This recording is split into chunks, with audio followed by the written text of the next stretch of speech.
ai lupi biancorossi che ci spieghi, prima spiegateci anche cosa volete fare, poi dopo. Allora, guardate tutti il fotografo, altrimenti non ne vediamo più fuori. C'era anche un intruso. Adesso state tutti fermi qua. La parola a Renzo Giardelli ai lupi. Questo coro non è nuovo, l'abbiamo già fatto l'anno scorso e anche altre tifoserie lo fanno, ma lo fanno in curva. Ecco, quest'anno vorremmo, grazie anche all'aiuto di Nicola Gobbi, lo speaker storico del Pallabanca, riuscire a coinvolgere tutto il Pallabanca a inizio partita e fare questo coro tutte le partite casalinghe che affronteremo.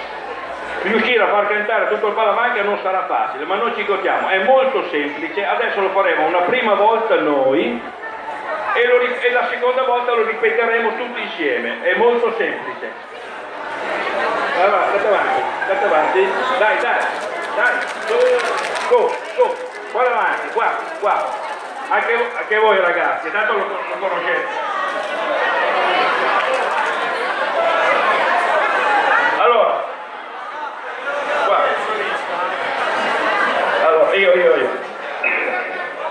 Piano.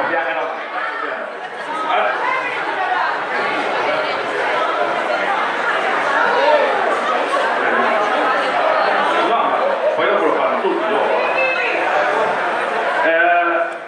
Roberto, poi vieni su? Sì.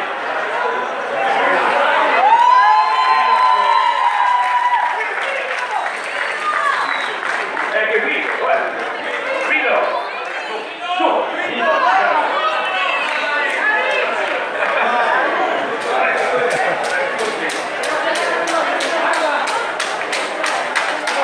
Allora, va ripetuto 4 volte. Ovviamente anche Stefano Lorenzi deve salire sul palco, aspettiamo anche lui.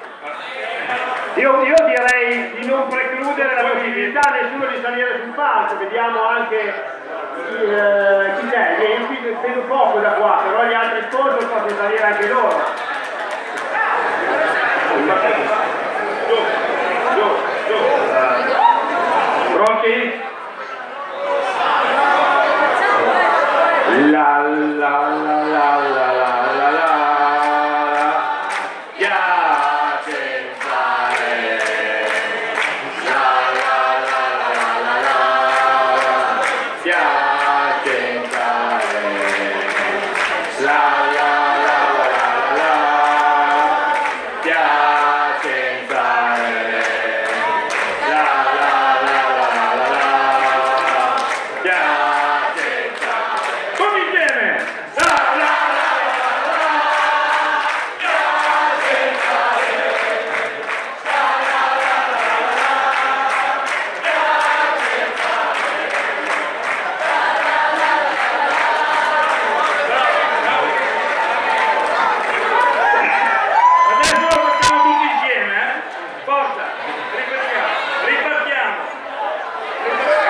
Che ripartiamo.